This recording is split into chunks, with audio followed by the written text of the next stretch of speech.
Okay, Mickey, tell us, we're here in Lod. What's been going on? We're at the entrance of Lod in the heart of Israel. We're about 5 kilometers from the international airport. We've had major disturbances and riots that have taken place inside the city. And at the moment, there are more than 500 extra border police officers tactically located at all different areas, both static at the entrance to the city, both walking and patrolling the different neighborhoods in order to prevent any further riots. What I can confirm is that both inside the city itself where we are, we've had synagogues that have been burnt. An Israeli man was murdered brutally by Israeli Arab suspects who were arrested as part of the ongoing investigation. But this is a flashpoint in the heart of Israel at the moment.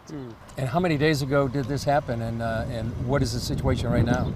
The most recent incident, disturbing incident when that Israeli man was killed, took place last Monday, so we're talking about just over a week ago. And since then there's been tensions and riots that have been flaring up all night across the areas of Lod and other major cities nearby like Ramle. But this has been the flashpoint here at the entrance of the city.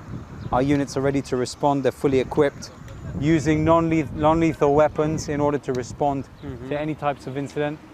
Me as a police officer here where we are, we have to be very careful of any vehicle that can go and ram into any one of us very simply at any given time. But as you can see here inside the neighborhoods, the apartments are mixed, both Jewish as well as Israeli Arab neighborhoods, and apartments literally door to door. So we have to make sure that we have enough units at the right place at the right time. So as we cross here, Mickey, what sparked all this? How did this all get started? Well, this was part of the tensions that took place all across Israel. Unfortunately, by Israeli Arabs who were involved in disturbances, took to the streets unnecessarily, and it's very sad to see. I'll tell you why. Because the Israeli Arabs are part of our communities. Within the Israeli National Police, we have hundreds of police officers that are from the Muslim community. All of a sudden, they take to the streets. All of a sudden, as you can see here, they were burning stuff, burning equipment. They were involved in full-scale riots. All of this was equipment that they used to block the roads. There was a full-scale riot where our police units over here where we are right now had to use non-lethal weapons and disperse and prevent Israeli Arabs from attacking Jewish people here in the city. It's not 1948, it's not 1967, it's not the pogroms. These type of acts cannot take place in a modern democratic society. Does it remind some people of the riots back in the 1920s? Absolutely, absolutely. When a synagogue here in the city was burnt by rioters, our units responded quickly. Our units arrived at the scene, our units put out the flames, our units had to protect people. Unfortunately, there was also a revenge incident that took place where a number of Jewish people were in and around the streets here and they tried to defend themselves from when they were being attacked. And what happened was they opened fire in self-defense, and also one Israeli local Arab resident was killed. So the tensions are still high where we are. A lot of activity going on the ground. As when we walk the streets, it's relatively quiet, but you can see all the apartments. Everybody is looking out of the different balconies, watching what's going on. And our police officers are ready. The next SWAT team is over here in front of us, ready to respond to any type of incident. And the time response from them is literally seconds. They can be at the entrance of any apartment building where they need to be in order to break up violence and prevent anyone from getting injured. What has been done to try to diffuse the situation? Have leaders of Jewish and Arab communities been meeting?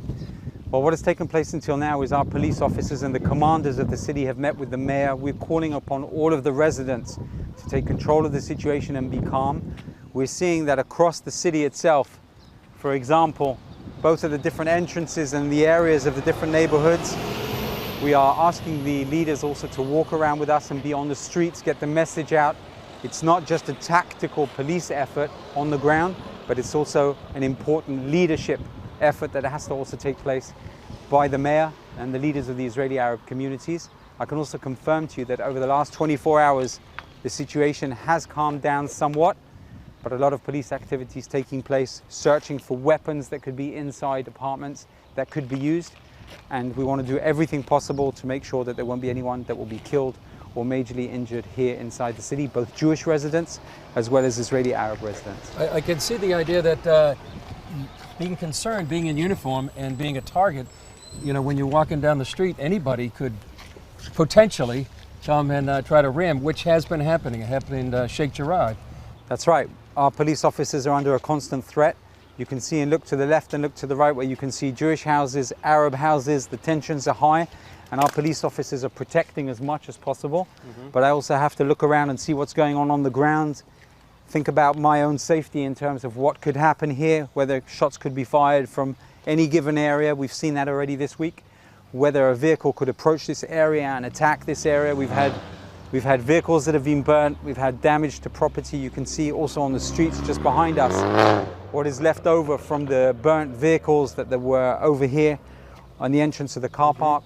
So a lot of tensions, and you can see our officers ahead of us armed with only non-lethal weapons as well in order to respond and give a rapid response by using stun grenades if necessary and every means to deal with a full-scale riot.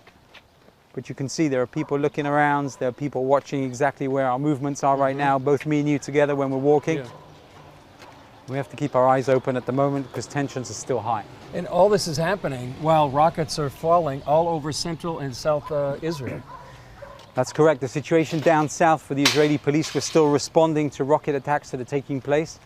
That is another important perspective where our units are still responding to. We saw just over the last few minutes several rockets that were fired into Netivot, a large city just to about 42 kilometers from the Gaza Strip.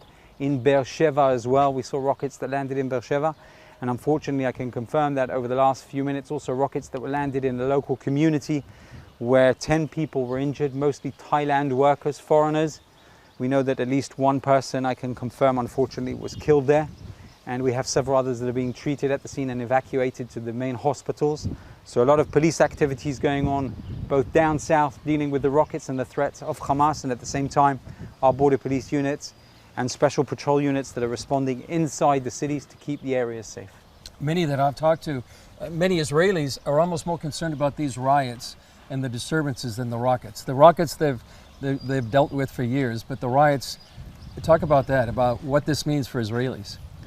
Well, there is a complete breakdown in the relationship between Israeli Arabs and Israelis, and that is something that has stemmed from Israeli Arabs, unfortunately, and that is something that we're going to have to deal with over the next couple of weeks, at least ahead of us. At the moment, in terms of police activities, our units are located all across the country, from the north to the south, from Akko to Wadi Ara in the Israeli Arab communities in the north, central Israel where we are at the moment, as well as down south all the way towards the area of Beersheba. Geographically, we're spread out all across the country, but it's going to take time to build up the relationship again. It's going to take time in order to improve the situation. But our main concern at the moment over the next 24 to 48 hours, as the Israeli IDF Gaza operation is continuing and we are dealing with the Hamas, we are still seeing tensions inside Israel. And that's why there is such a mass deployment. How would you describe it to people that are outside, what it's like to be living under constant rocket barrage? 4 million Israelis are near or in bomb shelters. The situation very serious indeed.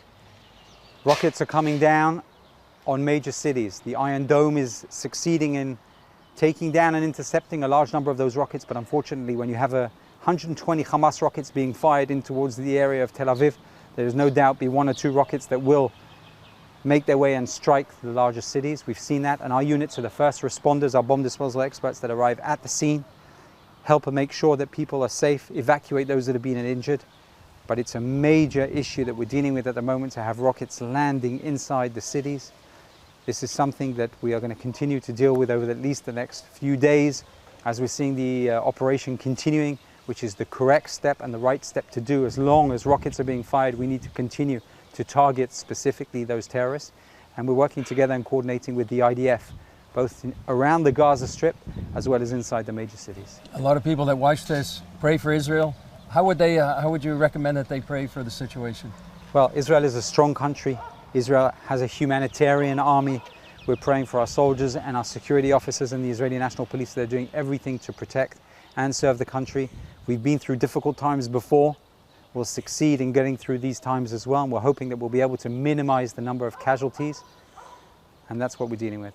Mickey, we're here in Lod. Why Lod and why now that these riots are taking place? We've seen a surge in the Israeli Arab community that have all of a sudden taken the street, something that sparked off, something that's had a snowball effect, something that could have been prevented.